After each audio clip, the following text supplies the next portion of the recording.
Welcome back guys. So polity class ரொம்ப நாள் ஆச்சு போட்டு. ஓகேங்களா. So sorry. ஸோ இன்னைக்கு வந்து பார்த்தீங்கன்னாக்கா ஃபண்டமெண்டல் ரைட்ஸில் வந்து பார்த்தீங்கன்னாக்கா நெக்ஸ்ட். ஓகேங்களா. ஸோ வந்து சமத்துவ உரிமையை பார்க்க போகிறோம். ஸோ ஒரு ரிவிஷனுக்காக சொல்கிறேன். ஸோ ஃபண்டமெண்டல் ரைட்ஸ் வந்து பார்த்தீங்கன்னாக்கா அப்படின்னாக்கா நம்ம 3 பார்ட்டாக பார்ப்போன்ற மாதிரி சொல்லுவோம். ஓகேங்களா. ஸோ ஃபர்ஸ்ட் வந்து பார்த்தீங்கன்னா பொதுவானவை அப்படின்னு சொல்லுவோம். ஓகேங்களா. ஸோ அதில் வந்து பார்த்தீங்கன்னா என்ன பார்ப்போம் அப்படின்னாக்கா இதோட ஃபியூச்சர்ஸ் பார்ப்போம். ஓகேங்களா. ஸோ இதோட ஃபியூச்சர்ஸ் ஃபண்டமெண்டல் ரைட்ஸோட ஃபியூச்சர்ஸ் என்ன அப்படின்ற மாதிரி பார்ப்போம்.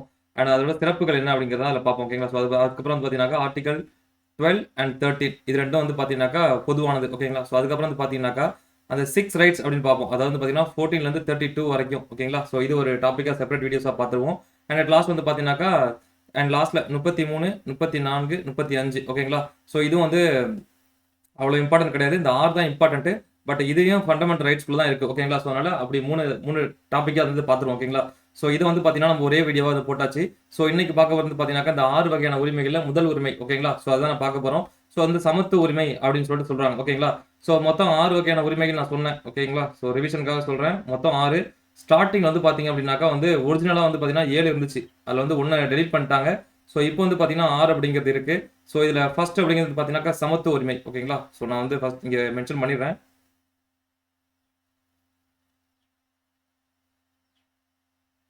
ஸோ இதில் ஃபர்ஸ்ட் வந்து பார்த்தீங்கன்னாக்கா சமத்துவ உரிமை. இதில் வந்து பார்த்தீங்கன்னாக்கா ஆர்டிகல் 14லேருந்து 18 வரைக்கும். அண்ட் ரெண்டாவது வந்து பார்த்தீங்கன்னாக்கா சுதந்திர உரிமைகள். ஓகேங்களா. ஸோ வந்து பார்த்தீங்கன்னாக்கா 19 to 22. மூணாவது சுரண்டலுக்கு எதிரான உரிமைகள். சுரண்டலுக்கு எதிரான உரிமைகள். ஓகேங்களா. So 23 and 24. அண்ட் நாலாவது வந்து பார்த்தீங்கன்னாக்கா மத சுதந்திர உரிமைகள் 25 to 28. ஓகேங்களா. ஓகேங்களா. ஸோ கல்வி மற்றும் கலாச்சார உரிமைகள். ஸோ 29, 30. ஸோ ஆறாவதாக இருந்த இந்த சொத்துரிமை தான். ஓகேங்களா. ஸோ சொத்துரிமை அப்படிங்கிறது 31 இருந்துச்சு. இதுதான் இப்போ கிடையாது. ஸோ வந்து பார்த்தீங்கன்னா இப்போ ஆறாவதாக என்ன இருக்குது அப்படின்னு பார்த்தீங்கன்னாக்கா அரசியல் அமைப்புக்கு உட்பட்டு தீர்வு காணுதல். ஓகேங்களா. ஸோ தீர்வு காணுதல் இதான் வந்து பார்த்தீங்கன்னா 32. ஓகேங்களா. ஸோ இந்த 14லேருந்து 32 வரைக்கும் வந்து பார்த்தீங்கன்னா செப்பரேட்டாக ஒவ்வொன்றும் வந்து பார்த்தீங்கன்னா ஒவ்வொரு கிளாஸை நம்ம வந்து பார்த்துடலாம். ஓகேங்களா. ஸோ மோஸ்ட் எக்ஸாம்பிள் ரிப்பீட்டடாக கேட்கக்கூடிய கொஸ்டின்ஸ் ஏரியா. ஸோ இந்த டாப்பிக்ல தான் வருது. ஸோ இப்போ இருக்கிறது வந்து பார்த்தீங்கன்னா 6 ஃபண்டமெண்டல் ரைட்ஸ். ஸோ இதில் வந்து பார்த்தீங்கன்னாக்கா ஃபர்ஸ்ட் இன்னைக்கு சமத்துவ உரிமை அப்படிங்கிற இந்த டாப்பிக்லேருந்து நமக்கு என்ன பண்ண போறோம்னாக்கா நம்ம இன்னைக்கு இந்த டாபிக் பார்க்க போறோம். ஓகேங்களா. ஸோ 14, 15. ஓகே 5 ஆர்டிகல் அப்படிங்கிறது இதுக்குள்ள இருக்கும். ஓகேங்களா. ஸோ சமத்துவ உரிமையில மொத்தம் 5 ஆர்டிகல் இருக்கும். இந்த 5 ஆர்டிகல் பற்றி தான் இன்னைக்கு வந்து கிளாஸ்ல பார்க்க போறோம். சரிங்களா. ஸோ டேரக்டா கிளாஸ்க்குள்ள போயிடலாம். So first article 14. So first article 14 என்னன்னு சொல்றாங்க அப்படின்னு பார்த்தீங்கன்னாக்கா சட்டத்தின் முன் அனைவரும் சமம் மற்றும் சட்டத்தின் சமமான பாதுகாப்பு அப்படின்ற மாதிரி சொல்றாங்க. ஓகேங்களா. ஸோ என்ன சொல்றாங்க அப்படின்னாக்கா இந்திய எல்லைக்குள் எந்த ஒரு நபரின். ஓகேங்களா. ஸோ நபரின் சட்டத்தின் முன் சமத்துவம் மற்றும் சட்டத்தின் சமமான பாதுகாப்பு மறுக்கக்கூடாது என விதி 14 கூறுகிறது. ஸோ விதி 14 என்ன சொல்லுது அப்படின்னாக்கா சட்டத்தின் முன் அனைவரும் சமம் மற்றும் சட்டங்கள் சமமான பாதுகாப்பு. ஓகேங்களா. ஸோ இதான் ஆர்டிகல் 14. ஸோ அதுக்குள்ள என்ன டெப்தா சொல்றாங்க அப்படின்னாக்கா சட்டத்தின் முன்பு so equality before law and equal protection of law. இது வந்து பார்த்தீங்கன்னா கவர்மெண்ட் வந்து மறக்கக்கூடாது. ஸோ அரசு அப்படிங்கிறது ஸ்டேட் அப்படிங்கிறது மறக்கக்கூடாது அப்படிங்கிற மாதிரி சொல்றாங்க. ஓகேங்களா. ஸோ இதில் முக்கியமான விஷயங்கள் 2 சொல்றாங்க. இது யாருக்கு பொருந்தும் அப்படின்னு பார்த்தீங்கன்னாக்கா இந்தியாவின் குடிமக்கள் மற்றும் வெளிநாட்டவர் இவங்க 2 பேருக்குமே பொருந்துவது. ஓகேங்களா. ஸோ ஆர்டிகல் 14 அப்படிங்கிறது யாருக்கு பொருந்தும் அப்படின்னு பார்த்தீங்கன்னாக்கா குடிமக்கள் மற்றும் வெளிநாட்டவர் இந்த 2 பேருக்குமே இது வந்து பொருந்தும் அப்படின்ற மாதிரி சொல்றாங்க. சரிங்களா. ஸோ அடுத்து இங்க வந்து பாருங்க எந்த ஒரு நபருக்கும் அப்படிங்கிற இந்த வார்த்தை யூஸ் பண்ணியிருக்காங்க. ஓகேங்களா.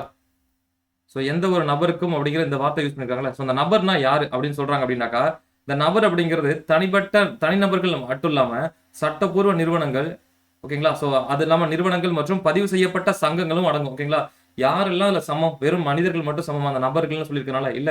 ஸோ என்ன சொல்றாங்கன்னா சட்டப்பூர்வ நிறுவனங்களா இருக்கு இல்ல வெறும் நிறுவனங்களா இருக்கு அழகா பதிவு செய்யப்பட்ட சங்கங்களா இருக்கு அப்படின்னா அவங்களுக்கு கூட என்ன பண்றது இந்த ஆர்டிகல் 14 அப்படிங்கிறது மறுக்கப்படக்கூடாது அப்படிங்கிற மாதிரி சொல்றாங்க. ஓகேங்களா. ஸோ ஆர்டிகல் 14 சட்டத்தின் முன் அனைவரும் சமம் மற்றும் சட்டத்தின் சமமான பாதுகாப்பு. ஸோ இந்த 2 விஷயம் அப்படிங்கிறது மோஸ்ட் இம்பார்ட்டன்ட். இந்த 2 விஷயமே 2 வெவ்வேறு நாடுகள் இருந்து எடுத்திருப்பாங்க. சரிங்களா. சட்டத்தின் முன் அனைவரும் சமம் அப்படிங்கிறது ஒரு நாட்டில இருந்தும் சட்டத்தின் சமமான பாதுகாப்பு அப்படிங்கிறது இன்னொரு நாட்டில இருந்து எடுத்திருப்பாங்க. ஓகேங்களா. ஸோ இந்த 2மே இம்பார்ட்டன்டான விஷயம். ஸோ இது 2 பத்தியும் அடுத்த ஸ்லைட்ல பார்க்கலாம். ஓகேங்களா. ஸோ என்ன சொல்றாங்கன்னா ஸோ இது எங்கேயும் தோன்றுச்சு அப்படின்னா இந்த சட்டத்தின் முன் அனைவரும் சமம் அப்படிங்கிறது ஒரு பிரிட்டன். ஓகேங்களா. ஸோ இந்த பிரிட்டிஷ்ல இருந்து நம்ம எடுத்திருக்கோம். அண்ட் அடுத்து வந்து பாத்தீங்கன்னாக்கா இது வந்து அமெரிக்க அரசியலமைப்புல இருந்து எடுத்திருக்கோம். சரிங்களா. ஸோ இது வந்து பிரிட்டிஷ். ஸோ அவங்க வந்து அரசியலமைப்பு. ஸோ இதோட டெஃபினேஷன் என்ன சொல்றாங்க அப்படின்னாக்கா இந்த சட்டத்தின் முன் சமத்துவம் அப்படின்னா 3 விஷயங்களை சொல்றாங்க. அண்ட் சட்டத்தின் சமமான பாதுகாப்பு அப்படின்னாலும் 3 விஷயம் சொல்றாங்க. ஓகேங்களா. அண்ட் எந்த ஒரு நபருக்கும் சாதகமான தனிச்சலுகைகள் இல்லாமல் இருக்கிறது. அண்ட் சாதாரண நீதிமன்றங்களால் நிர்வகிக்கப்படும் நாட்டின் சாதாரண சட்டத்திற்கு அனைத்து நபர்களும் சமமாக கட்டுப்படுதல். ஏழை பணக்காரன், உயர்ந்தவன் தாழ்ந்தவன், அதிகாரி, பொதுமக்கள் என்ற வேறுபாடின்றி யாரும் சட்டத்துக்கு மேல் இல்லை. ஓகேங்களா? ஸோ சட்டம் தான் அல்டிமேட். சட்டத்துக்கு முன்னாடி எல்லாருமே சமம். இங்க வந்து நான் பெரியவங்க, நீங்க பெரியவங்க அப்படிங்கிற மாதிரியான எந்த பாகுபாடுமே கிடையாது அப்படின்ற மாதிரி சொல்றாங்க. ரெண்டாவது, சட்டத்தின் சமமான பாதுகாப்பு அப்படின்னு என்ன சொல்றாங்கன்னா, சட்டங்களால் வழங்கப்படும் சலுகைகள் மற்றும் விதிக்கப்படும் பொறுப்புகள் ஆகிய இரண்டிலும் சமமான சூழ்நிலைகளில் சமமாக நடத்தல். அதாவது என்ன சொல்றாங்கன்னா, சமமான சூழ்நிலைகளை சமமான நபர்கள் சமமா நடத்தப்படணும்னு சொல்றாங்க. அதாவது ஒரு 2 பேர் இருக்காங்க. 2 பேர் வேற வேற சிச்சுவேஷன்ல இருக்காங்க. பட் ஆனா வந்து 2 பேரையும் பாகுபடுத்தி பார்க்கக்கூடாது.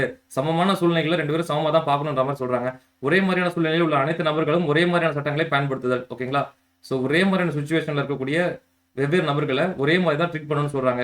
எந்த ஒரு பாகுபாடும் இன்றி ஒரே மாதிரியானவர்கள் ஒரே மாதிரியாக நடத்தப்பட வேண்டும். ஸோ இதில் எக்ஸாம்பிள் என்ன சொல்கிறேன் ஞாபகம் வச்சுக்கோங்க, வேணா தெரிஞ்சுக்கோங்க. ஸோ 2 பேர் வந்து பார்த்தீங்கன்னாக்கா செயின் ஸ்நாச்சிங் கேஸில் அரெஸ்ட் ஆகணும்னு வச்சுக்கோங்க. ஓகேங்களா? ஸோ 2 பேர் செயின் ஸ்நாச்சிங்கில் அரெஸ்ட் ஆகிறாங்க. ஒரு ஆள் வந்து பார்த்தீங்கன்னாக்கா நார்மலாக ஒரு காலேஜ் படிக்கக்கூடிய பையன். 2வது நபர் வந்து பார்த்தீங்கன்னாக்கா ஒரு எம்எல்ஏவோட ரிலேட்டிவ். ஓகேங்களா? ஸோ ரிலேட்டிவ் இல்லை சொந்தக்கார பையன் அப்படிங்கிற மாதிரி ஒரு பையன் இருக்கான். ஸோ இந்த 2 பேரில் வந்து பார்த்தீங்கன்னாக்கா ஒரே கேஸ்ல அரெஸ்ட் ஆயிருக்காங்க. இல்லைன்னா செயின் ஸ்நாச்சிங் கேஸ்ல அரெஸ்ட் ஆயிருக்காங்க. அப்படி இருக்கக்கூடிய சுச்சுவேஷன்ல இவங்க வந்து பார்த்தீங்கன்னா போலீஸ்காரங்க எம்எல்ஏ பையங்களுக்கு சாதகமாகவோ அது மாதிரி இவங்களுக்கு வந்து பார்த்தீங்கன்னாக்கா அதிகமான வந்து பார்த்தீங்கன்னாக்கா அந்த டார்ச்சர் அது மாதிரியான எந்த விஷயம் பண்ணக்கூடாது.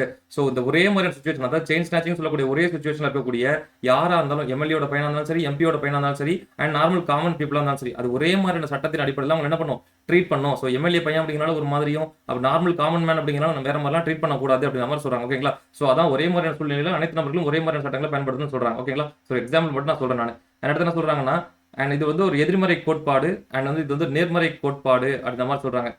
ஓகேங்களா? ஸோ அடுத்து வந்து பார்த்தீங்கன்னா பொதுவான நோக்கம். இந்த 2 கோட்பாடுகளுமே சட்டப்பூர்வ அந்தஸ்து மற்றும் வாய்ப்பு மற்றும் நீதி ஆகியவற்றில் சமத்துவத்தை ஏற்படுத்துவதை நோக்கமாக கொண்டுள்ளன. ஸோ இந்த 2 சட்டத்தின் முன் சமம் மற்றும் சட்டத்தின் சமமான பாதுகாப்பு என்ன சொல்றாங்க அப்படின்னா, சட்டப்பூர்வ அந்தஸ்து, வாய்ப்பு, நீதி இது வந்து பார்த்தீங்கன்னாக்கா சமத்துவத்தை ஏற்படுத்தணும் அப்படிங்கிறது தான் இதோட மிக முக்கியமான நோக்கம் அப்படின்ற மாதிரி சொல்றாங்க. சரிங்களா? அடுத்து என்ன சொல்றாங்கன்னா, விதி 14க்கான விதி விலக்குகள். ஓகேங்களா? ஸோ இதுல வந்து பார்த்தீங்கன்னா சில விதி விலக்குகள் அப்படின்னு இருக்கு. ஓகேங்களா? சட்டத்தின் முன் சமமான பாதுகாப்பு மற்றும் சட்டத்தின் முன் அனைவரும் சமம் அப்படிங்கிறதுலே சில விதிவிலக்குகள் இருக்குன்னு சொல்றாங்க. ஸோ விதி 31C. ஓகேங்களா? ஸோ 31C நம்ம இதிலே பின்னாடி பார்ப்போம். ஸோ அங்கே சொல்கிறேன், இந்த விதி 31C எங்கெங்கெல்லாம் உள்ள வருதோ அங்கே வந்து பார்த்தீங்கன்னாக்கா விதி 14 அப்படிங்கிறது வெளில போயிடும் அப்படின்ற மாதிரி சொல்கிறாங்க. ஓகேங்களா? ஸோ எங்கே விதி 31C உள்ள வருதோ அங்கே விதி 14 வெளில போயிடும்னு சொல்கிறாங்க. இந்த விதி 31C நம்ம இந்த டாப்பிக்கோட லாஸ்ட்டில் பார்ப்போம். ஸோ அங்கே நான் அதை எக்ஸ்பிளைன் பண்ணுறேன். ஓகேங்களா? ஸோ அதே மாதிரி இது பார்த்தீங்கன்னாக்கா சமமாக பார்க்கணும்னு சொல்லியாச்சு. பட் ஆனால் அதில் வெளிநாட்டு ஆட்சியாளர்கள், தூதர்கள், ராஜதந்திரிகள் ஆகியோருக்கு குற்றவியல் மற்றும் சிவில் நடவடிக்கைகளிலிருந்து பாதுகாப்பு உண்டு. ஸோ அவங்களுக்கு வந்து பார்த்தீங்கன்னாக்கா அந்த நடவடிக்கைகள்லேருந்து என்ன பண்ணுவாங்க, ஸோ சரிசமமாக பார்க்க தேவையில்ல.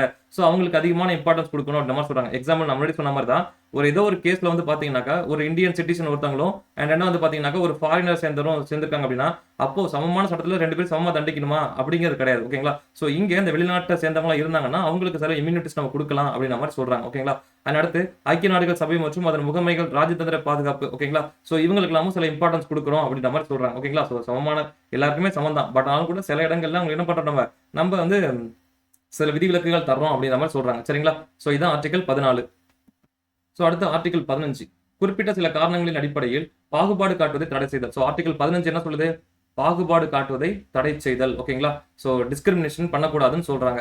அண்ட் ஆர்டிகல் 15 எந்த ஒரு குடிமகனுக்கும் எதிராக, ஓகேங்களா, எந்த ஒரு குடிமகனுக்கும் எதிராக மதம், இனம், சாதி, பாலினம் அல்லது பிறந்த இடம் ஆகிய காரணங்களை மட்டுமே அடிப்படையாக கொண்டு பாகுபாடு காட்டக்கூடாது என்று கூறுகிறது. அப்போ தெரிஞ்சுக்கணும், ஆர்டிகல் 15 5 விதமான அந்த விஷயங்களை வச்சு, காரணங்களை வச்சு மட்டுமே பாகுபாடு காட்டக்கூடாதுன்னு சொல்லுது. ஒண்ணு மதம், நான் வந்து இந்து மதம், நான் வந்து சீக்கிய மதம், நான் புத்த மதம் அப்படின்னு பாகுபாடு காட்டலாமா? அப்படி பாகுபாடு காட்டக்கூடாது.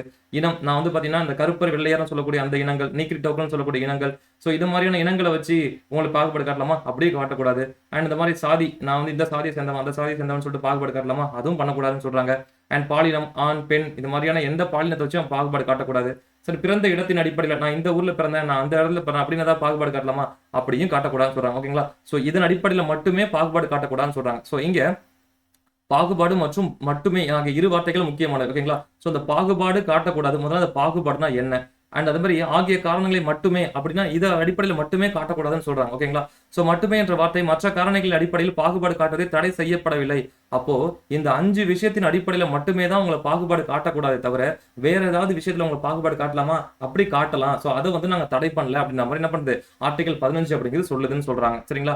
ஸோ அடுத்து ஆர்டிகல் 15 வந்து பாத்தீங்கன்னாக்கா எந்த ஒரு குடிமகனுக்கும் இந்த 2வது விதின்னு சொல்லியிருக்காங்க. இந்த ஆர்டிகல் 15 வந்து பாத்தீங்கன்னாக்கா சப் கிளாஸ் 1, 2, 3 ஓகேங்களா? 6 வரைக்கும் இருக்கும். நான் பின்னாடி ஸ்லைட்ல இருக்கு, நான் காட்டுறேன். ஓகே, அதோட 2வது விதிப்படி எந்த ஒரு குடிமகனுக்கும் மதம், இனம், சாதி, பாலினம், பிறந்த இடம் ஆகியவற்றின் அடிப்படையில் பின்வருவற்றை பயன்படுத்த தடைக்கோ அல்லது நிபந்தனைகளுக்கோ உள்ளாக்கக்கூடாது. என்ன சொல்றாங்கன்னா ஆர்டிகல் 15(2) படி ஓகேங்களா? நான் பின்னாடி இது காட்டுறது 15(2) அதுபடி என்ன சொல்றாங்கன்னா இந்த கீழே மென்ஷன் பண்ணிருக்க இதெல்லாம் அண்ட் என்ன யாருக்குமே வந்து பாத்தீங்கன்னா பயன்படுத்துறதுக்கான தடையோ இல்ல நிபந்தனைகளோ கண்டிஷன்ஸோ போடக்கூடாதுன்னு சொல்றாங்க. 1 கடைகள், பொது உணவகங்கள், விடுதிகள், பொது வினோத இடங்கள், அதாவது பாத்தீங்கன்னாக்கா அதாவது பப்ளிக் பார்க்ஸ் ஓகேங்களா? வந்து பாத்தீங்கன்னாக்கா பார்க்னு சொல்லுவாங்க இல்லையா?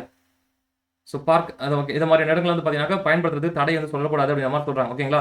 ஒரு கடை இருக்கு, இந்த கடைக்குள்ள நீங்களாம் வரக்கூடாது போகக்கூடாது அப்படின்னு சொல்ல முடியுமா? சொல்ல முடியாது. ஒரு பப்ளிக் ரெஸ்டாரண்ட் இருக்கு, அங்க போய் நீங்க இவங்க வரணும் அவங்க வரக்கூடாதுன்னு சொல்ல முடியுமா? அது சொல்லக்கூடாது. இல்ல பப்ளிக்கா ஒரு ஹாஸ்டலோ இல்லைனாக்கா வந்து பாத்தீங்கன்னாக்கா ஒரு தங்குற விடுதிகளோ இருக்கு அப்படின்னாக்கா அங்க நீங்களாம் தான் வரணும் நீங்களாம் வரக்கூடாதுன்னு சொல்ல முடியுமா?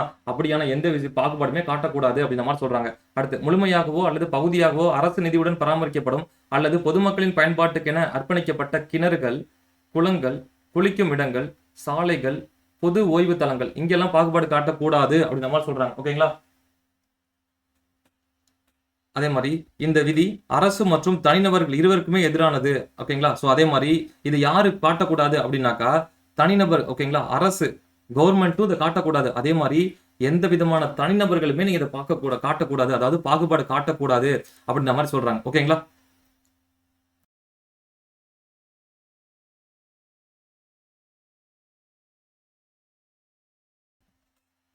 அடுத்தது பாகுபாடற்ற பொதுவான விதிக்கான 4 விதிவிலக்குகள். அந்த பாகுபாடு அப்படிங்கறத 4 விதிவிலக்குகள் அப்படி சொல்றாங்க. மேல ஃபர்ஸ்ட் வந்து பார்த்தோம் சமத்துவ உரிமைக்குமே சில பாகுபாடுகள் விதிவிலக்குகள் பார்த்தோம். இங்கேயும் வந்து பாத்தீங்கன்னாக்கா விதிவிலக்குகள் அப்படிங்கறத பார்க்கணும். ஓகேங்களா? நான் ஃபண்டமெண்டல் ரைட்ஸோட அந்த சிறப்புகள் அப்படி சொல்றப்பே பார்த்தேன். இது வந்து ஒரு முழுமையானது கிடையாது, அரசால கட்டுப்படுத்தக்கூடியது அப்படின்னா சில விதிவிலக்குகள் இருக்கு அப்படின்ற மாதிரி சொல்லலாம். ஓகேங்களா? அப்படி சில இடங்கள்ல பாகுபாடு காட்டலாம்னு சொல்றாங்க. ஓகேங்களா? சில பேரோட நல்லதுக்காகவோ சில விஷயங்களுக்காக என்ன பண்ணலாம் பாகுபாடு காட்டலாம்னு சொல்றாங்க. அப்படி யார் யாருக்கு பாகுபாடு காட்டலாம் அப்படின்னாக்கா பெண்கள் மற்றும் குழந்தைகள். ஓகேங்களா? இவங்களுக்கு பாகுபாடு காட்டுறாங்க. ஓகேங்களா? அதை வந்து அலோவ் பண்றாங்க. பெண்களுக்கு உள்ளாட்சி அமைப்புகள் இடஒதுக்கீடு வழங்குவது அல்லது குழந்தைகளுக்கு இலவச கல்வி வழங்குவது போன்ற சிறப்பு திட்டங்களை செய்ய அரசுக்கு அனுமதி உண்டு. இதுல என்ன பாகுபாடு சார்? நீங்க எதுக்கு பெண்களுக்கு மட்டும் எதுக்காக பாகுபாடு காட்டுறீங்க? ஆண்களும் பெண்களும் ஒண்ணு தானே சொல்றீங்க, அப்புறம் எதுக்கு பெண்களுக்கு மட்டும் இடஒதுக்கீடு அப்படின்னு கேட்கலாமா? இங்க கேட்க முடியாது. ஓகே, இங்க வந்து பாத்தீங்கன்னாக்கா அந்த யாருக்குமே வந்து பாகுபாடு காட்டக்கூடாது. அப்ப ஏன் குழந்தைகளுக்கு மட்டும் ஃப்ரீ எஜுகேஷன் தரீங்க? நான் இன்ஜினியரிங் படிக்கணும்னு ஆசைப்படுறேன், எனக்கு ஃப்ரீ எஜுகேஷன் தாங்க அப்படின்ற மாதிரி கேட்க முடியுமா? அங்க கேட்க முடியாதுன்னு சொல்றாங்க. ஓகேங்களா? சமூக மற்றும் கல்வி ரீதியாக பின்தங்கியவர்கள் என்ன சொல்றாங்க அப்படின்னாக்கா சோசியலாகவும் எஜுகேஷனலி பின்தங்கியவர்களுக்கு சொல்றாங்க. சமூக மற்றும் கல்வி ரீதியாக பின்தங்கிய வகுப்பினர்கள் அல்லது பட்டியலின மற்றும் பழங்குடியின மக்களின் முன்னேற்றத்துக்காக, அதாவது scheduled caste and scheduled try மக்களின் முன்னேற்றத்துக்காக பொது கல்வி நிறுவனங்களில் இடஒதுக்கீடு அல்லது கட்டண சலுகை போன்ற சிறப்பு ஏற்பாடுகளை செய்ய அரசுக்கு அனுமதி உண்டு. இதுல என்ன சொல்றாங்க? நீங்க ஏதாவது சமூக ரீதியா பின்தங்கிங்களா இருக்கீங்களா?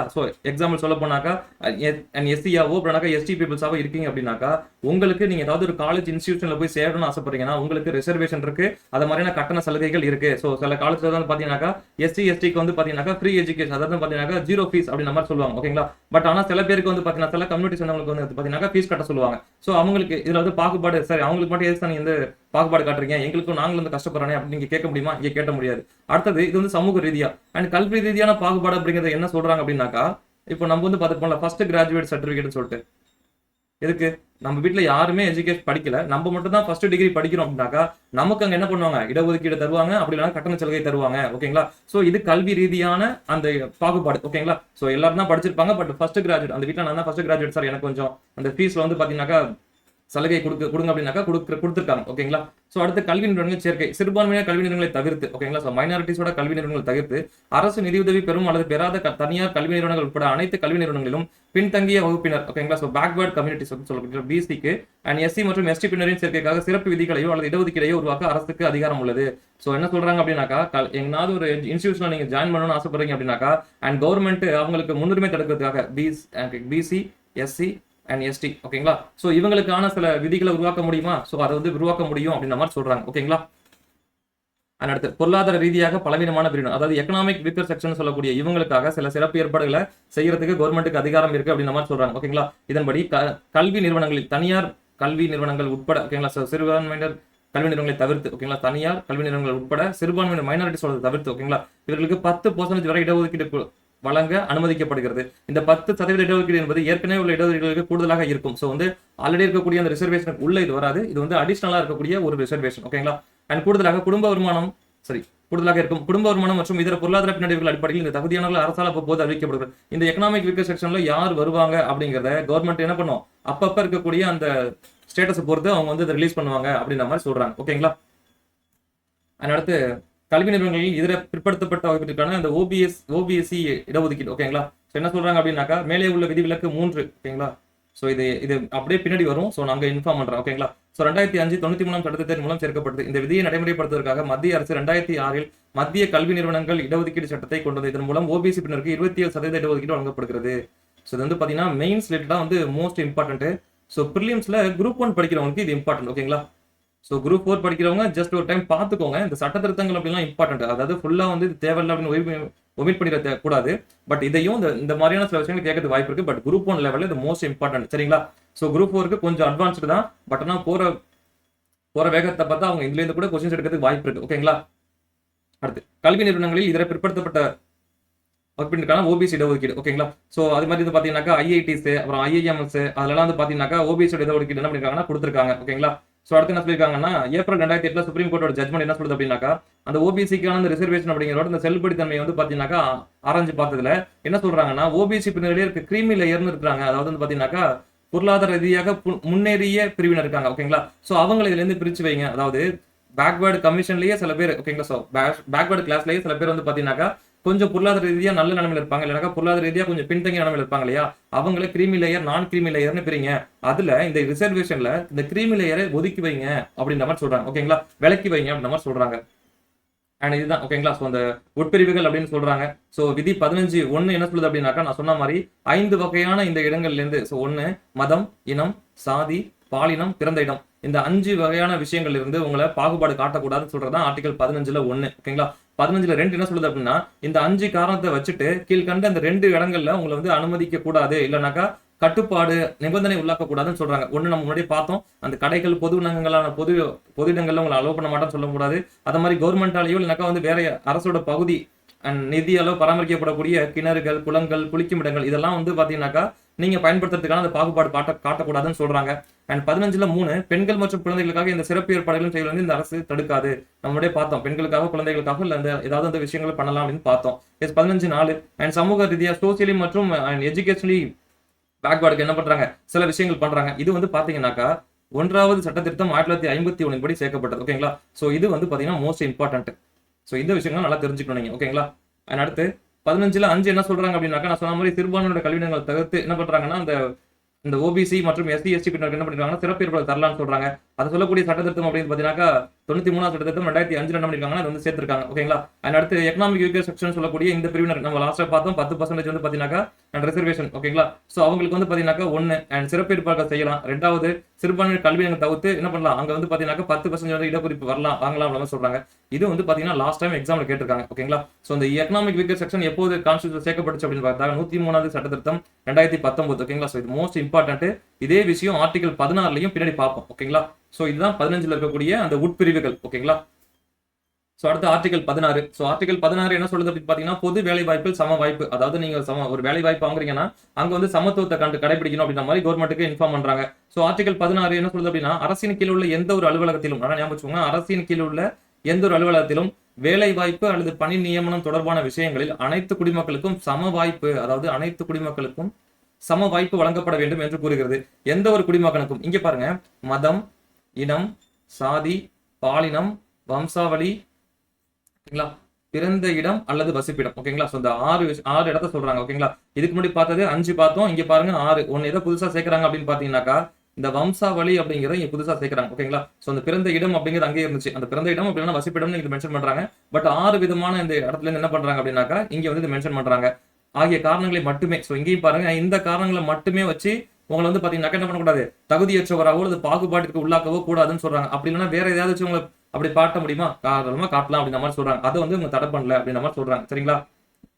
சோ இதோட உட்பிரிவுகள். சோ இங்கேயும் சில உட்பிரிவுகள் இருக்கு. என்ன சொல்றாங்க அப்படின்னு பாத்தீங்க அப்படின்னாக்கா 16ல 1, 2, 3, 4 ஓகேங்க சார். 4ல மட்டும் ஏபிசி அப்படின்ற மாதிரி இருக்கும். சோ ஃபர்ஸ்ட் அரசின் கீழ் உள்ள எந்த ஒரு அலுவலகத்திலும் வேலை வாய்ப்பு அல்லது பணியிடம் தொடர்பான குடிமக்களுக்கு சம வாய்ப்பு வழங்கப்படும். சோ பேசிக் தான். அடுத்து என்ன சொல்றாங்க? அந்த 6 வகையான விஷயங்களை சொல்றாங்க. மதம், இனம், சாதி, பாலினம், வம்சாவளி, பிறந்த இடம் ஓகேங்களா? சோ இதன் அடிப்படையில் பாகுபாடு காட்டக்கூடாதுன்னு சொல்றாங்க. அடுத்து என்ன சொல்றாங்கன்னா 16ல 3 என்ன சொல்றாங்கன்னா ஒரு மாநில அரசு, யூனியன் பிரதேசம் அல்லது ஏதேனும் உள்ளாட்சி அமைப்பு மற்றும் இதர அதிகார அமைப்புக்கு உட்பட்ட குறிப்பிட்ட வேலைவாய்ப்பு அல்லது பணி நியமனத்திற்கு வசிப்பிடத்தை ஒரு தேவையாக ஏற்றுவதில் நாடாளுமன்றத்தை இது தடுக்காது. அப்போ ஏதாவது ஒரு விஷயத்துல வசிப்பிடத்தை ஒரு காரணமா நியமிக்க முடியுமா? நியமிக்கலாம்னு சொல்றாங்க. எக்ஸாம்பிள் சொல்ல போனா ஆந்திராவில் சில வேலைகளுக்கு ஆந்திராவை பிறப்பிடமா கொண்டவங்க மட்டும் தான் அப்ளை பண்ண முடியும் அப்படிங்கிற மாதிரியான ஒரு சட்டம் இருக்கு அப்படின்ற மாதிரி சொல்றாங்க. ஓகேங்களா? சோ அது மாதிரியான சில சட்டத்தை வந்து ஏற்றத்துக்கு நாடாளுமன்றத்துக்கு அனுமதி என்ன பண்றாங்க? குறிப்பிடுறாங்க. அதாவது வசிப்பிடத்தை ஒரு நிபந்தனையா வைக்கலாம். அதாவது இந்த பணி நியமனத்துக்கு நீங்க ஆந்திராவிலேயோ இல்லைனாக்கா தமிழ்நாட்டிலேயோ இல்லைனா கேரளாவிலேயோ பூர்வீகமா இருந்திருக்கணும் அப்படின்னு சொல்றாங்க. ஓகேங்களா? அடுத்து 16ல 4 என்ன சொல்றாங்கன்னா அரசு பணிகளில் போதிய பிரதிநிதித்துவம் பெறாத எந்த ஒரு பின்தங்கிய பிரிவினருக்கும் பணி நியமனங்கள் அல்லது பதவிகளை இடஒதுக்கீடு வழங்குகிறது இந்த விதி அரசை தடுக்காது. நான் சொன்ன மாதிரி பிசியா இருக்கலாம், எஸ்சியா இருக்கலாம், இல்ல எஸ்டியா இருக்கலாம். அவங்களுக்கு இந்த ஆர்டிகல் என்ன சொல்லுது? யாருக்கும் பாகுபாடு காட்டக்கூடாது. அப்போ என்ன சொல்றாங்கன்னா இவங்களை முன்னேற்றத்துக்காக இவங்களுக்கு நம்ம பாகுபாடு காட்டி இவங்களுக்கு ரிசர்வேஷன் கொடுக்கலாம் வேலையில அப்படின்ற மாதிரி சொல்றாங்க. அடுத்து 4A என்ன சொல்றாங்கன்னா இதோட சப் கிளாஸ் தான் இது. என்ன சொல்றாங்கன்னா அரசு பணிகளில் போதிய பிரதித்துவம் பெறாத பட்டியலின எஸ்சி எஸ்டி அவர்களும் தொடர் மூப்பருடன் கூடிய பதவிகளுக்கு இடஒதுக்கீடு வழங்குவது அரசை தடுக்காது. ஓகேங்களா? என்ன சொல்றாங்கன்னா அவங்களோட அந்த ப்ரொமோஷன்ஸ்லயும் வந்து பாத்தீங்கன்னா இந்த ரிசர்வேஷன் கொடுக்கலாம் அப்படின்ற மாதிரி சொல்றாங்க. இது வந்து எப்ப தேர்த்திருக்காங்க அப்படின்னு பாத்தீங்கன்னா 77வது சட்ட திருத்தம் 1993 திருக்கப்பட்டு 85வது சட்ட திருத்தம் மூலம் என்ன பண்ணிருக்காங்க திருத்திருக்காங்க. ஓகேங்களா? சோ இது எக்ஸாம் பாயிண்ட் ஆஃப் இது வரைக்கும் கேட்டதில்ல. பட் இந்த டாபிக்லாம் நல்லா தெரிஞ்சு வச்சுக்கோங்க. ஓகேங்களா? அடுத்து 4B என்ன சொல்றாங்க அப்படின்னாக்கா அண்ட் இடஒதுக்கீட்டு பணியிடங்களை அதற்கு அடுத்தடுத்த ஆண்டுகளில் நிரப்பப்படும் தனிப்பிரிவாக கருத அரசு தடுக்காது. அவை ஒட்டுமொத்த சோ என்ன சொல்றாங்கன்னா ஒட்டுமொத்த ரிசர்வேஷன் 50% மேல போகக்கூடாது. சார் நான் ரிசர்வேஷன் கொடுக்கலாம்னு சொல்லிட்டேன். அதுக்காக நீங்க இந்த ஓபிசி அண்ட் எஸ்சி எஸ்டி இந்த பீப்புள்ஸ்க்கு மட்டுமே நீங்க ஃபுல் ரிசர்வேஷனையும் கொடுத்துடக்கூடாது. ஸோ அந்த ரிசர்வேஷன் அப்படிங்கிறது 50% தாண்டக்கூடாதுன்னு சொல்றாங்க. ஸோ அப்படி சொல்றப்போ என்ன சொல்றாங்கன்னா சொன்ன சட்டத்திட்டம் அப்படிங்கிறது 81 சட்டத்திட்டம் 2000 சொல்லியிருக்காங்க. ஓகேங்களா? அடுத்து என்ன சொல்றாங்கன்னா 16ல 5 என்ன சொல்றாங்கன்னா ஏதேனும் ஒரு மதம் அல்லது சமய சார்புடைய நிறுவனத்தின் அலுவலக பொறுப்பாளர் அல்லது நிர்வாக குழு உறுப்பினர் குறிப்பிட்ட மதத்தை சார்ந்ததாக இருக்க வேண்டும் என நிபந்தனை விதிக்கும் சட்டங்களில் செயல்பாட்டை இந்த விதி அதாவது ஏதாவது மதம் சார்ந்த அல்லது சமயம் சார்ந்த நிறுவனம் இப்போ வந்து பாத்தீங்கன்னா இந்து ரிலீஜியஸ் டிபார்ட்மெண்ட் இருக்கு. அந்த டிபார்ட்மெண்ட்ல வேலைக்கு போறதுக்கு அங்க பாகுபாடு காட்டலாமா? ஆமா, எஸ், இந்துக்கள் மட்டும் என்ன பண்ணலாம்? அப்ளை பண்ணலாம் அப்படிங்கிற மாதிரி அந்த பாகுபாட்டை விதிக்க முடியும் அப்படின்னு சொல்றாங்க. சொல்லக்கூடியது ஆர்டிகல் 16ல 5. அடுத்த 16ல 6 என்ன சொல்லுதுன்னா பொருளாதார ரீதியான பலவீனமான பிரிவுக்கு அதாவது நாங்க அங்க சொன்ன மாதிரி எக்கனாமிக் செக்ஷனுக்கு 10% வரை இடஒதுக்கீடு வழங்கலாம் அப்படின்னு சொல்லக்கூடியது. ஓகேங்களா? சோ இந்த ஆர்டிகல் ரொம்ப ரொம்ப இம்பார்ட்டன்ட். நல்லா தெரிஞ்சு வச்சுக்கோங்க. இந்த சப் கிளாஸஸ் 1 2 3 4 5 கூட தெரியலனா பரவாயில்ல. பட் இந்த 6 வந்து மோஸ்ட் இம்பார்ட்டன்ட். ஓகேங்களா? சோ நல்ல ஞாபகம் வச்சுக்கோங்க. இது ப்ரீவியஸ் எக்ஸாம்ல கேட்டிருக்காங்க. ஓகேங்களா? அடுத்தது பாத்தீங்கன்னா மண்டல் கமிஷன், இந்த பேக்வர்டு கமிஷன், அதாவது எவ்வளவு இடஒதுக்கீடு தரலாம் அப்படிங்கறத பத்தி வந்து பாத்தீங்கன்னா ஒரு 2 கமிட்டி வந்து போட்டிருப்பாங்க. அதுல வந்து ஃபர்ஸ்ட் கமிட்டி வந்து பாத்தீங்கன்னா காக்கா கலெக்டர் அவரோட தலைமையில போட்டிருப்பாங்க. ஒரு 2வது கமிட்டியை பத்தி தான் இங்க பார்க்க போறோம். சரிங்களா? சோ மோஸ்ட் இம்பார்ட்டன்ட் கமிட்டின்னு சொல்றாங்க. சோ என்ன சொல்றாங்க அப்படின்னா மொராஜி தேசாயோட கவர்மெண்ட். ஓகேங்களா? சோ என்ன பண்றாங்க அப்படின்னாக்கா பிபி மண்டல் இவரோட தலைமையில தான் என்ன பண்றாங்கன்னா 2வது பின்தங்கிய வகுப்பு அதாவது செகண்ட் பேக்வர்டு கமிஷன். ஓகேங்களா? சோ 2வது பிற்படுத்தப்பட்டோர் ஆணையத்தை அமைக்கிறாங்க. ஓகேங்களா? சோ இது என்ன பாத்தீங்கன்னா அமைக்கிறது 1979ல. பட் 1980 அடுத்த வருஷம் அதோட ரிப்போர்ட் அவங்க சப்மிட் பண்றாங்க. சப்மிட் பண்ணதுல மொத்த மக்கள் தொகையில 52% உள்ள இதர அதாவது அதர் பேக்வர்டு கமிட்டிஸ்க்கு 27% வந்து ரிசர்வேஷன் கொடுக்கலாம் அப்படிங்கிற மாதிரி ரெக்கமெண்ட் பண்றது யாருன்னா இந்த பிபி மண்டல். யார் அமைக்கிறாங்க? மொராஜி தேசாய் அமைக்கிறாங்க. ஓகேங்களா? சோ அடுத்தது மொராஜி தேசாய்க்கு அப்புறம் விபி சிங் வராரு. சோ விபி சிங் என்ன பண்றாங்க அப்படின்னா 1990ல என்ன பண்றாங்க அப்படின்னா கிட்டத்தட்ட 10 வருஷம் கழிச்சு. ஓகேங்களா? சோ மொராஜி தேசாய்க்கு அப்புறம் திரும்ப வந்து பாத்தீங்கன்னா ராஜீவ் காந்தி, இந்திரா காந்தி அப்படிங்கிற மாதிரி எல்லாம் வந்திருப்பாங்க. சோ என்ன சொல்றாங்கன்னா 1990ல என்ன பண்றாங்க அப்படின்னா விபி சிங். ஓகேங்களா? சோ 27% ஓபிசி என்ன பண்ணிருக்காங்கன்னா அனௌன்ஸ் பண்றாங்க. ஓகேங்களா? சோ ஆனாலும் அது வந்து இம்ப்ளிமெண்ட் பண்ணல. பட் 3வதா 1991ல நரசிம்மராவ் கவர்மெண்ட் என்ன பண்றாங்க அப்படின்னாக்கா இல்ல 2 சேஞ்சஸ் பண்றாங்க. ஒன்னு ஓபிசி இடஒதுக்கீட்டுகள் ஏழை பின்னருக்கு முன்னுரிமை, அப்புறம் பொருளாதார ரீதியாக பின்தங்கிய பிற முன்னேறிய வகுப்புகள் கூடுதல் 10% ரிசர்வேஷன் சொல்லிட்டு இந்த 2 மாற்றங்களையும் சேர்த்து என்ன பண்றாங்கன்னா இன்ட்ரோடியூஸ் பண்ணிருக்காங்க. ஓகேங்களா? சோ அப்போ இந்த மண்டல் கமிஷன் கூட 3 பிரதமர்கள் சம்பந்தப்பட்டிருக்காங்க. ஒரு ஆளு மொராஜி தேசாய் இவர் தான் அமைச்சது. 2வது அனௌன்ஸ் பண்ணது விபி சிங். 3வது பாத்தீங்கன்னா நரசிம்மராவ் கவர்மெண்ட்ல என்ன பண்ணிருக்காங்க இதை இம்ப்ளிமெண்ட் பண்ணிருக்காங்க. பட் 2 மாதங்களோட இம்ப்ளிமெண்ட் பண்ணிருக்காங்க. ஓகேங்களா? அடுத்து மண்டல் கேஸ் அப்படின்னாக்கா இந்திரா சகானி வழக்குன்னு சொல்லுவாங்க. ரொம்ப ரொம்ப இம்பார்ட்டன்டான ஒரு கேஸ் மண்டல் கேஸ். ஓகேங்களா? மண்டல் வழக்கு மண்டல் வழக்கு அப்படின்னா இந்திரா சகானி வழக்கு ஓகேங்களா. இது சம்பந்தப்பட்ட வழக்கு தான். என்ன வழக்கு அப்படின்னாக்கா இந்த 10% கூடுதல் இடஒதுக்கீடு இந்த மேல பார்த்தோம் இல்லையா, அதாவது நரசிம்மராவ் கொண்டு வந்த அந்த இது ஓகேங்களா. சோ அது என்ன பண்ணிட்டாங்கன்னா இந்த இடஒதுக்கீடை நிராகரிச்சுட்டாங்க. பட் இருந்தாலும் கூட ஓபிசி பிரிவினருக்கான 27% இடஒதுக்கீடு அரசியலமைப்பு செலுத்தமே ஏற்றுக்கொண்டது. அதோட பின்வரும் நிபந்தனைகளையும் விதித்தது. ஓகே, என்ன பண்ணிட்டாங்கன்னா இந்த 10% வந்து பாத்தீங்கன்னா செல்லாதுன்னு சொல்லிட்டாங்க. அதோட இந்த 27% செல்லும் யாரு அந்த மண்டல் கமிஷன் சொன்னா இந்த 27% செல்லும்னு சொல்லிட்டாங்க. அப்புறம் சில நிபந்தனைகளையும் கண்டிஷன்ஸையும் சொல்றாங்க. என்னன்னா ஒன்னு அண்ட் ஓபிசி பிரிவில் உள்ள கிரீமி லேயர் நீக்கப்பட வேண்டும். அந்த ஓபிசியில் இருக்கக்கூடிய அந்த கிரீமி லேயரை நீக்கிறீங்க. அவங்க வந்து பாத்தீங்கன்னா பொருளாதார ரீதியாக முன்னாடி தானே இருக்காங்க, அவங்களுக்கு ரிசர்வேஷன் வேணாம் நம்ம சொல்றாங்க. அண்ட் அடுத்து பதவி உயர்களில் இடஒதுக்கீடு வழங்கக்கூடாது. அதே மாதிரி நீங்க வந்து ப்ரொமோஷன் கொடுக்குறீங்கன்னா ப்ரொமோஷன்ல நீங்க ரிசர்வேஷன் பண்ணக்கூடாது அப்படின்ற மாதிரி சொல்றாங்க. மூணாவது மோஸ்ட் இம்பார்ட்டன்ட், நீங்க ரிசர்வேஷன் கொடுங்க, அது தப்பு கிடையாது. ஆனா அந்த ரிசர்வேஷன் 50% தாண்டக்கூடாதுன்னு சொல்றாங்க. இந்த கேஸ்ல இந்திரா சகானி வழக்குல சொல்றாங்க. அடுத்து நிரப்பப்படாத காலி பணியிடங்களை அடுத்த ஆண்டுக்கு கொண்டு செல்லும் கேரி ஃபார்வர்ட் ஓகேங்களா. ஸோ கேரி ஃபார்வர்ட்னு சொல்லக்கூடிய முன்னோக்கு கொண்டு செல்லுதல் ஓகேங்களா. அது ஆனால் அது 50% மீறக்கூடாது ஓகேங்களா. ஸோ என்ன பண்றாங்கன்னா இப்போ இந்த வருஷம் ஒரு போஸ்டிங் இருக்கு ஓகேங்களா. ஸோ எக்ஸாம்பிள் சொல்றேன். அண்ட் விடோஸ்க்காக என்ன பண்ணிருக்காங்கன்னா 100 போஸ்ட் வந்து கொடுத்துருக்காங்க. பட் அந்த 100 போஸ்ட்ல 50 பேர் தான் வந்து எலிஜிபிள், 50 தான் போஸ்ட் கொடுத்துருக்காங்கன்னா இந்த பேலன்ஸ் உள்ள 50 அப்படிங்கிறத நெக்ஸ்ட் இயருக்கு கேரி ஃபார்வர்ட் பண்ணும் ஓகேங்களா. ஸோ வேற இப்போ விடோஸ் இல்ல, அதனால வேற ஒருத்தவங்க அந்த போஸ்ட் ஃபில் பண்ணலாமா, அப்படி ஃபில் பண்ணக்கூடாது அப்படின்னு சொல்றாங்க சரிங்களா. சோ இதான் வந்து பாத்தீங்கன்னா இது கொடுத்திருக்க இந்த கண்டிஷன்ஸ் கொடுத்திருக்காங்க. இந்திரா சகானி கேஸ்ல வந்து பாத்தீங்கன்னா இந்த கண்டிஷன்ஸா வந்து மென்ஷன் பண்ணிருக்காங்க. யாரு சுப்ரீம் கோர்ட் கொடுத்திருக்காங்க ஓகேங்களா. சோ இதெல்லாம் வந்து பாத்தீங்கன்னா ஒரு கண்டிஷன்ஸ் 1 2 3 4 ஓகேங்களா. அடுத்து கவர்மெண்டோட அடுத்த நடவடிக்கை என்ன சொல்றாங்க அப்படின்னா இந்த கிரீமி லேயர் முன்னாடி பார்த்தோம். இந்த இந்திரா சகானி வழக்குல இந்த கிரீமி லேயர் வந்து நீக்கணும்னு சொல்லியிருந்தாங்க. சோ இந்த கிரீமி லேயர் யாரு அப்படின்னு கண்டுபிடிக்கிறாங்க பாத்தீங்கன்னா ராம்நந்தன் கமிட்டி அப்படிங்கிற ஒரு கமிட்டியை போடுறாங்க ஓகேங்களா. 1993 ஒரு கமிட்டி போறாங்க. அந்த கமிட்டி இப்போ ராம்நந்தன் கமிட்டி ஓகேங்களா. சோ எதுக்காக அப்படின்னா இந்த கிரீமி லேயரை ஃபைண்ட் அவுட் பண்றதுக்காக ஓகேங்களா. கிரீமி லேயரை ஃபைண்ட் அவுட் பண்றதுக்காக. அடுத்து 1993 பின்தங்கிய வகுப்புக்கான தேசிய ஆணையம் சட்டப்பூர்வ அமைப்பாக நிறுவப்பட்டது. அதாவது national commission for backward class அப்படின்னு சொல்லுவாங்க ஓகேங்களா. National commission for backward class இது சொல்லக்கூடிய ஆர்டிகல் என்னது 338 பி ஓகேங்களா.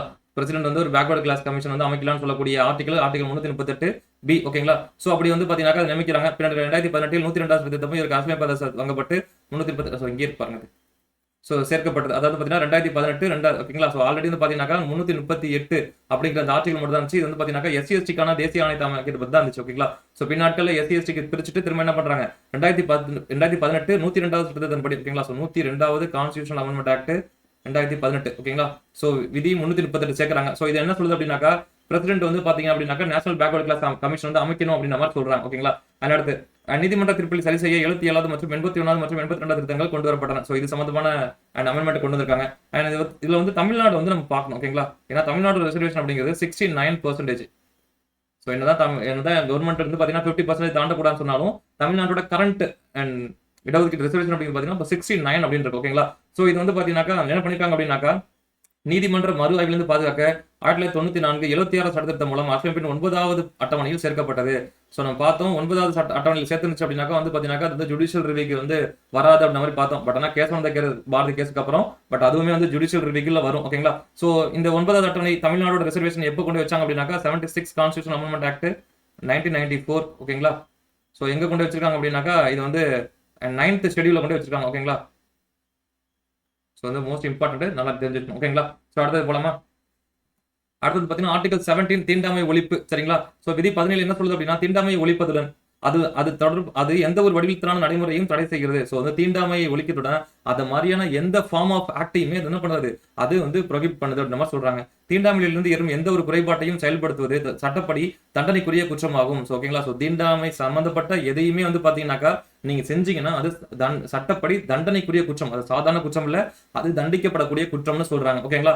சோ என்ன சொல்றாங்கன்னா இதுக்கு முக்கியமான 2 சட்டங்கள் வந்து கொண்டு வந்திருப்பாங்க ஓகேங்களா. சோ ஃபர்ஸ்ட் வந்து பாத்தீங்கன்னா தீண்டாமை குற்றச்சட்டம். சோ அன்டச்சபிலிட்டி ஆக்ட் அப்படின்னு சொல்லுவாங்க ஓகேங்களா. ஃபர்ஸ்ட் வந்து பாத்தீங்கன்னா தீண்டாமை சட்டம் இதான் வந்து பாத்தீங்கன்னா ஃபர்ஸ்ட் கொண்டு வராங்க 1955 ஓகேங்களா. சோ இந்த தீண்டாமை அப்படிங்கிற இந்த சட்டம் அதாவது தீண்டாமை ஒழிப்பு சம்பந்தப்பட்ட சட்டம் தீண்டாமை சட்டம் ஓகேங்களா. சோ இது என்ன பண்றாங்க அப்படின்னா 1976 இதோட இம்பார்ட்டன்ஸ் கருதி என்ன சொல்றாங்கன்னா அது பேரே மாத்துறாங்க. என்ன பாத்துறாங்கன்னா and protection of civil rights act. அதாவது அந்த சட்டத்தோட வருஷம் மாறல, பட் 1976 பேரை மாத்துறாங்க ஓகேங்களா. சோ அந்த வருஷம் கொடுக்கல ஓகேங்களா. சோ இங்க கொடுத்துருக்காங்க. சோ 1976 என்ன பண்றாங்கன்னா இதை மாத்துறாங்க. என்னன்னா protection of civil rights act அப்படின்ற மாதிரி சொல்றாங்க ஓகேங்களா. அதாவது உரிமைகள் பாதுகாப்பு சட்டம். அதாவது தீண்டாமை மட்டும் இல்ல, உன்னோட தீண்டாமையை ஒழிக்கிறது அப்படிங்கிற நம்மளோட உரிமை அப்படின்னு சொல்றாங்க ஓகேங்களா. ஸோ அந்த உரிமை பாதுகாப்பு சட்டம் அப்படிங்கிறது என்ன பண்றாங்க அப்படின்னாக்கா அந்த சட்டத்தை மாத்துறாங்க. ஓகேங்களா? ஸோ அதே மாதிரி வந்து பாத்தீங்கன்னாக்கா எஸ்சி எஸ்டி அட்ராசிட்டி ஆக்ட் அப்படின்ற மாதிரி இன்னொரு ஆக்ட் இருக்கு. ஓகேங்களா? எஸ்சி எஸ்டி அட்ராசிட்டி ஆக்ட் சொல்லிட்டு இன்னொரு ஆக்ட் இருக்கு. ஓகேங்களா? ஸோ 1989 இருக்கு. ஓகேங்களா? ஸோ இதுவும் வந்து ஒரு இம்பார்ட்டன்டான ஒரு ஆக்ட். ஸோ அதாவது எஸ்சி எஸ்டி வன்கொடுமை தடுப்பு சட்டம் அண்ட் பார்த்தீங்கன்னா எஸ்சி எஸ்டி வன்கொடுமை தடுப்பு சட்டம் இது வந்து 2வது சட்டம். ஓகேங்களா? வன்கொடுமை தடுப்பு சட்டம். ஸோ இந்த சட்டத்தில் அவங்க வந்து இந்த சட்டத்தில் உங்களை அரெஸ்ட் பண்ணாங்க அப்படின்னாக்கா உங்களுக்கு வந்து நான் பெயிலபிள். அது மாதிரி இந்த சட்டத்தில் நீங்க இந்த கேஸ்ல அரெஸ்ட் ஆனீங்க அப்படின்னா வந்து எலெக்ஷன்ல பார்ட்டிசிபேட் பண்ண முடியாது. ஓகேங்களா? இன்குவாலிஃபைட் பண்ணிடுவாங்க. சரிங்களா? அடுத்து விதி 17 மூலம் தீண்டாமை ஒழிக்கப்பட்டதால் ஒரு நபருக்கு கிடைக்கும் உரிமையே சிவில் உரிமை என இந்த சட்டம் இருக்குது. ஸோ வந்து இந்த ஏன் வந்து இந்த சிவில் ரைட்ஸ் நம்ம மென்ஷன் பண்றோம் அப்படின்னாக்கா இது மூலியமா என்ன ஒழிக்கப்படுது, உங்களுக்கு கிடைக்கக்கூடிய அந்த உரிமை வந்து கிடைக்காம போதிலே அதுதான் ஒழிக்கப்படுது. ஸோ அதனால தான் அப்படி சிவில் உரிமை அப்படி நம்ம சொல்றாங்க. ஓகேங்களா? சிவில் உரிமை குடிமை உரிமை. சிவில் உரிமைனா குடிமை உரிமை. ஓகேங்களா? சுத்த தமிழ்ல குடிமை உரிமை. சரிங்களா? ஸோ அப்படி அடுத்தது போயிடலாம். ஸோ அடுத்து என்ன சொல்றாங்க அப்படின்னாக்கா தீண்டாமை என்ற சொல் அஸ்லாமியோ அல்லது இந்திய சட்டத்தில் வரையறுக்க. ஸோ தீண்டாமை ஒழிப்புன்னு சொல்றாங்க. ஸோ தீண்டாமைனா என்னன்னு சொல்றாங்களா? ஸோ தீண்டாமையை பத்தி எந்த ஒரு டெஃபினேஷனும் இல்லை. இதுதான் தீண்டாமை, இதுதான் இப்படிதான் அப்படின்ற மாதிரி ஏதாவது சொல்றாங்களா? பட் அதை பத்தி மென்ஷன் பண்ணல. ஓகேங்களா? ஸோ என்ன சொல்றாங்கன்னா மைசூர் நீதிமன்றம் என்ன சொல்றது அப்படின்னா ஒரு கேஸ்ல பொருள் அதன் நேரடி அல்லது இலக்கணத்தை அர்த்தத்தில் தீண்டாமை அல்ல, ஸோ மாறாக நாட்டின் வரலாற்று ரீதியான உருவான நடைமுறை ஆகும் என்று கூறியுள்ளது. ஸோ வந்து பாத்தீங்கன்னாக்கா அதன் பொருளை பத்தி நானாக்கா இது வந்து நாட்டின் வரலாற்று ரீதியான ஒரு நடைமுறை அப்படின்ற மாதிரி சொல்லியிருக்காங்க. அண்ட் ஒரு குறிப்பிட்ட சாதியினருக்கு அவர்கள் பிறந்த காரணத்தால் விதிக்கப்படும் சமூக குறைபாடுகளை குறிக்கிறது. ஸோ வந்து பாத்தீங்கன்னாக்கா ஒரு பர்டிகுலர் சாதியினருக்கு அவங்க அங்கதான் பிறந்துட்டாங்க அப்படிங்கிறத என்ன பண்றாங்க, சில சமூக குறைபாடுகளை ஒதுக்கி வைக்கிறவங்க இல்லையா, அதுதான் சொல்றாங்க. எனவே ஒரு சில நபர்களின் சமூக புறக்கணிப்பு, ஓகேங்களா, சமூக புறக்கணிப்பு அல்லது மத சேவைகளிலிருந்து விலக்கி வைப்பது போன்றவற்றை உள்ளடக்காது. ஸோ இந்த 2 விஷயம் அதுக்குள்ள வராதுன்னு சொல்றாங்க. ஓகேங்களா? அடுத்த நீதிமன்ற தீர்ப்பு மக்களாட்சி உரிமைகளின் மக்கள் ஒன்றியம் வழக்கில். ஓகேங்களா? ஸோ இந்த கேஸ்ல என்ன சொல்லியிருப்பாங்கன்னா ஆர்டிகல் 17 அப்படிங்கிறது தனிநபருக்கு எதிராகவும் கிடைக்குது அப்படின்னு சொல்லியிருப்பாங்க. அதாவது அரசுக்கும் எதிராக கிடைக்குது, அதே மாதிரி தனிநபட்ட நபர்கள் இந்த தீண்டாமை பண்றாங்களா அவங்களுக்கு எதிராகவும் அது கிடைக்குது அப்படின்ற மாதிரி சொல்றாங்க. ஓகேங்களா? ஸோ அது கிடைக்கணும் அப்படிங்கிறது இந்த கேஸ்ல என்ன பண்ணிருப்பாங்கன்னா சொல்லியிருப்பாங்க. ஓகேங்களா? ஸோ அது கடமை அப்படின்ற மாதிரி சொல்லியிருப்பாங்க. அடுத்த ஆர்டிகல் 18 பட்டங்கள் ஒழிப்பு. ஓகேங்களா? அபாலிஷன் ஆஃப் டைட்டில்ஸ் சொல்றாங்க. சோ விதி 18 பட்டங்களை ஒழிப்பதுடன் அது தொடர்பான 4 விதிகளை வழங்குகிறது. சோ குடிமகன் வெளிநாட்டவர் என யாருக்கும் ராணுவம் அல்லது பாருங்க இந்த 2 பட்டங்களை தவிர்த்து, சோ ராணுவம் அப்படின்னா இந்த கர்னல் மேஜர்னு சொல்றாங்க இல்லையா, அந்த பட்டங்கள் கொடுக்கலாமா? அது கொடுக்கலாம். கல்வி சார்ந்த பட்டங்கள் என்னது, இன்ஜினியர், அப்புறம் வந்து பாத்தீங்கன்னா ஒரு டாக்டர், ஒரு வக்கீல் அப்படின்னு சொல்லக்கூடிய இந்த பட்டங்கள் தராங்களே அந்த பட்டங்கள் தரலாம். சோ அதை தவிர வேற எந்த பட்டத்தையும் அரசு கொடுக்க கூடாது அப்படின்ற மாதிரி சொல்றாங்க. ஓகேங்களா?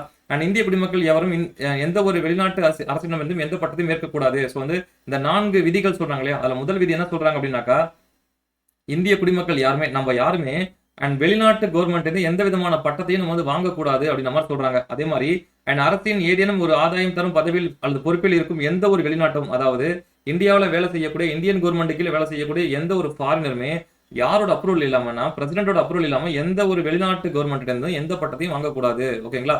ஏன்னா கவர்மெண்ட் கீழே வேலை செய்யறவங்களுக்கும் அது மாதிரியான இது பொருந்துன்னு சொல்றாங்க. அண்ட் அதே மாதிரி கவர்மெண்ட் கீழே இருக்கக்கூடிய அந்த பதவி வைக்கக்கூடிய எந்த ஒரு குடிமகனும் அவங்களுக்கும் என்னன்னா சேம் அதுதான். ஓகேங்களா? ஃபர்ஸ்ட் வெளிநாட்டுக்கு சொன்னாங்க. சோ இந்திய குடிமக்களுக்கு இது பொருந்தது. ஓகேங்களா? சோ வெளிநாட்டு அரசிடம் வந்து எந்த ஒரு பரிசையும் வாங்கக்கூடாது, எந்த ஒரு ஊதியத்தையும் அவனாக்க எந்த ஒரு பதவியுமே நீங்க வாங்கக்கூடாது. யார்கிட்ட அண்ட் பிரசிடென்ட் இன்ஃபார்ம் பண்ணாம நீங்க வாங்கக்கூடாது அப்படின்ற மாதிரி சொல்றாங்க. ஓகேங்களா? அண்ட் அடுத்து என்ன சொல்றாங்கன்னா இதனோட விளைவு என்னவா ஆனிச்சு அப்படின்னாக்கா அண்ட் பிரிட்டிஷ் அரசால வழங்கப்பட்ட நம்ம பார்த்திருப்போம் சில பேர் ஹிஸ்டரி படிக்கிறப்பே பார்த்துப்போம், திவான் பகதூர், ராவ் பகதூர், ரெட்டமலை சீனிவாசன்லாம் அந்த பட்டங்கள் கொடுத்துருக்கதா பார்த்திருப்போம். ஓகேங்களா? சோ அது மாதிரி வழங்கப்பட்ட இந்த மகாராஜா, ராஜ் பகதூர், ராய் பகதூர், ராய் சாஹேப், திவான் பகதூர் போன்ற வம்சாவளி பிரபுத்துவ பட்டங்கள் அனைத்தும் சம அந்தஸ்து கொள்கைக்கு முரணானது என்பதால் விதி 18 கீழ் தடை செய்யப்பட்டுள்ளன. நல்லா ஞாபகம் வச்சுக்கோங்க. பிரிட்டிஷ் கவர்மெண்ட் வந்து பாத்தீங்கன்னா கொடுத்திருப்பாங்க ராவ் பகதூர், திவான் பகதூர், மகாராஜா, தி சாஹேப் அப்படிங்கிற மாதிரிலாம் கொடுத்திருப்பாங்க இல்லையா, அதாவது அவங்க வம்சாவளி தொடர்பான பட்டங்கள் கொடுத்திருப்பாங்க இல்லையா, இது எல்லாமே சம அந்தஸ்து, அதாவது இது வந்து சமத்துவத்துக்கு தப்பா இருக்கு, முரணா இருக்கு அப்படிங்கிற மாதிரி என்ன சொல்றாங்கன்னா அது எல்லாத்தையுமே கேன்சல் பண்ணிட்டாங்க. அதெல்லாம் செல்லாதுன்னு சொல்லிட்டாங்க. ஓகேங்களா?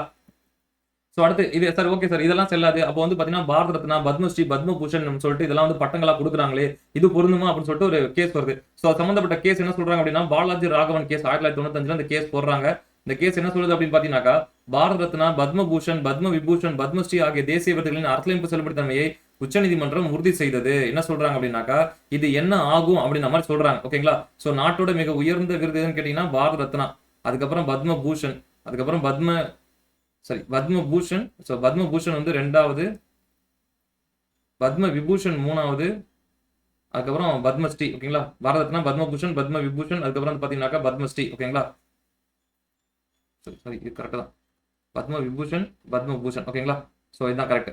ஸோ இந்த இந்த இதை பத்தி சொல்றாங்க. ஸோ என்ன சொல்றாங்கன்னா, இவ்விதி விதி 18 தடை செய்யும் பட்டங்கள் என்ற வரம்புக்குள் வராது. இது வந்து பட்டங்கள் வராது. அதாவது ஆர்டிகல் 18 என்ன சொல்றது, பட்டங்கள் தான் தடை பண்ணுது. இந்த 4ம் வந்து பட்டத்துல வராது ஓகேங்களா. ஸோ இது என்ன சொல்றது அப்படின்னாக்கா, அண்ட் என்ன சொல்றது அப்படின்னா, அந்த சமத்துவ கொள்கை என்பது அதாவது பார்த்தோம். அந்த பட்டங்கள் வந்து பாத்தீங்கன்னா ஒரு ஆள் வந்து சமத்துவத்துக்கு மாற வைக்குது. அதாவது ராவ் பகதர்னு ஒருத்தர் சொல்றாங்க. அப்போ என்னோட பரம்பரையை நான் சொல்றேன், என்னோட வம்சாவளியை சொல்றேன். அப்போ நானும் நீனும் ஒண்ணு கிடையாது, நான் வந்து பாத்தீங்கன்னா கொஞ்சம் மேல இருக்கேன் அப்படிங்கிற மாதிரி சொல்றாங்கல்ல. அதுதான் நம்ம ஒழிக்கிறோமே தவிர, அதாவது ஆர்டிகல் 18ல அதுதான் ஒழிக்கிறோமே தவிர, உங்க திறமையை அங்கீகரிக்க கூடாது. அப்ப பாரத ரத்னா, பத்மபூஷன்லாம் இதுக்காக உங்க திறமை அடிப்படையில தான் தர்றாங்க. இது வந்து உங்க வம்சாவளியையோ இல்ல உங்களோட பட்டத்தையோ சாரி உங்களோட அந்த மத்த விஷயங்களையும் அங்கீகரிச்சு தரல. இது வந்து உங்களோட நீங்க செய்யற சேவை, அப்புறம் வந்து உங்களோட திறமையை அங்கீகரிச்சு தர்றாங்க ஓகேங்களா. சோ அதை வந்து அது கேன்சல் பண்ணல அப்படிங்கிற மாதிரி என்ன பண்றாங்க, சோ அதை மென்ஷன் பண்றாங்க. அடுத்து இதுக்கு சில ரெஸ்ட்ரிக்ஷனையும் கொடுக்குறாங்க ஓகேங்களா. அதே மாதிரி இந்த விருதை பெற்றவர்கள் தமக்கு பெயருக்கு முன்னாலோ அல்லது பின்னாலோ பட்டங்களாக பயன்படுத்தக்கூடாது. சோ என்ன சொல்றாங்கன்னா, அந்த பட்டங்களை அதாவது பத்மஸ்ரீ, பத்மபூஷன் கொடுக்குறாங்க அப்படின்னாக்கா அதை வந்து நீங்க பேருக்கு முன்னாடியோ பின்னாடியோ என்ன பண்ணக்கூடாது, அதை பயன்படுத்தக்கூடாது அப்படின்ற மாதிரி சொல்றாங்க சரிங்களா. அவ்வாறு பயன்படுத்தினால் அவர்கள் விருதுகளை துறக்க நேரிடும் ஓகேங்களா. தொடர்ந்து தேசிய விருதுகள் அந்த தேசிய விருதை பத்தி சொல்லியிருக்காங்க. அண்ட் தேசிய விருதுகள் என்ன பண்ணிருக்காங்கன்னா 1954 வந்து பாத்தீங்கன்னா அனௌன்ஸ் பண்ணப்பட்டது. அண்ட் மொரார்ஜி தேசாய் கவர்மெண்ட் என்ன பண்ணிருப்பாங்க அப்படின்னாக்கா 1977 அதாவது நேஷனல் எமர்ஜென்சி முடிஞ்சதுக்கு அப்புறம் என்ன பண்ணிருப்பாங்க அப்படின்னாக்கா இதை ஸ்டாப் பண்ணிருப்பாங்க. பின் நாட்கள்ல 1980 இந்திரா காந்தி கவர்மெண்ட் என்ன பண்ணிருப்பாங்க அப்படின்னாக்கா இதை திரும்பவும் கொண்டு வந்திருப்பாங்க சரிங்களா. சோ பத்ம விருதுகள் குடியரசு விருது அறிவிக்கப்படுகின்றன ஓகேங்களா. சோ பத்ம விருதுகள் எல்லாம் பாத்தீங்கன்னா இந்த 3 விருதுமே பத்மஸ்ரீ, பத்மபூஷன் அண்ட் வந்து பாத்தீங்கன்னாக்கா பத்மபூஷன் இது மூணுமே வந்து பாத்தீங்கன்னா குடியரசு தின அன்னைக்கு வந்து பாத்தீங்கன்னா அனௌன்ஸ் பண்றாங்க. அண்ட் என்ன சொல்றாங்க அப்படின்னாக்கா மொத்தமாவே அந்த பத்ம விருதுகள் அப்படிங்கிறது 120 தாண்டக்கூடாது அப்படின்ற மாதிரி சொல்றாங்க ஓகேங்களா. சோ அதே மாதிரி பாத்தீங்கன்னாக்கா பாரத ரத்னா அப்படிங்கிறது ஒரே ஆண்டுல அதிகபட்சமா 3 பேருக்கு மட்டும்தான் வழங்கணும் அப்படின்ற மாதிரி சொல்றாங்க ஓகேங்களா. சோ அதாவது பாத்தீங்கன்னாக்கா அந்த உயிரோட இருக்கிறவங்களுக்கு 120 அவார்டு அப்படிங்கிறது மென்ஷன் பண்ணிருக்காங்க. பாரத ரத்னா அப்படிங்கிறது 3 தான் கொடுக்கணும் ஓகேங்களா. சோ அதாவது பாரத ரத்னா 3 பிளஸ் அந்த பத்மஸ்ரீ, பத்மபூஷன், பத்ம விபூஷன் இது வந்து பாத்தீங்கன்னா 120 மேல போகக்கூடாது, இதுக்குள்ளதான் நீங்க வந்து அதை கொடுக்கணும் அப்படின்ற மாதிரி சொல்றாங்க ஓகேங்களா. சோ இதெல்லாம் வந்து பாத்தீங்கன்னா ஆர்டிகல் 18 கூட சம்பந்தப்பட்டது. சோ இதோட ஆர்டிகல் ஓகே சமத்துவ உரிமையில சொல்லக்கூடிய ஆர்டிகல் 14ல இருந்து ஓகேங்களா. சோ ஆர்டிகல் 14ல இருந்து 18 வரைக்கும் உள்ளதை கொஞ்சம் டெப்தாவே பார்த்திருப்போம் ஓகேங்களா. சோ வந்து பாத்தீங்கன்னா குரூப் 4 படிக்கிறவங்க அப்படிங்கிறவங்க கொஞ்சம் இதை நல்லா தெரிஞ்சு வச்சுக்கோங்க ஓகேங்களா. சோ குரூப் 1 அண்ட் குரூப் 1 மெயின்ஸ்க்கு இந்த டாபிக் ரொம்ப யூஸ்ஃபுல்லா இருந்திருக்கும் ஓகேங்களா. சோ அதே மாதிரி பாத்தீங்கன்னா அந்த சப் கிளாஸஸ் படிக்கிறப்போ ஓகேங்களா. சோ ஆர்டிகல் 15 அண்ட் 16ஓட சப் கிளாஸஸ் படிக்கிறப்போ அந்த அமெண்ட்மெண்ட் அப்படிங்கிறது ரொம்ப ரொம்ப இம்பார்ட்டன்ட் ஓகேங்களா. சோ அந்த 6ல சொல்லியிருக்க அந்த அமெண்ட்மெண்ட் அப்படிங்கிறது மோஸ்ட் இம்பார்ட்டன்ட். மத்ததை படிக்கிறீங்களோ இல்லையோ அந்த அமெண்ட்மெண்ட் அப்படிங்கிறது நல்லா படிச்சு வச்சுக்கோங்க ஓகேங்களா. அந்த சிமிலர்லி இந்த 1, 2, 3 அப்படிங்கிறது சேமா தான் இருக்கும் ஓகேங்களா. சோ அதை நல்லா தெரிஞ்சு வச்சுக்கோங்க ஓகேவா. சோ அடுத்த கிளாஸ்ல நம்ம சுதந்திர உரிமையில மீட் பண்ணலாம். பாய்.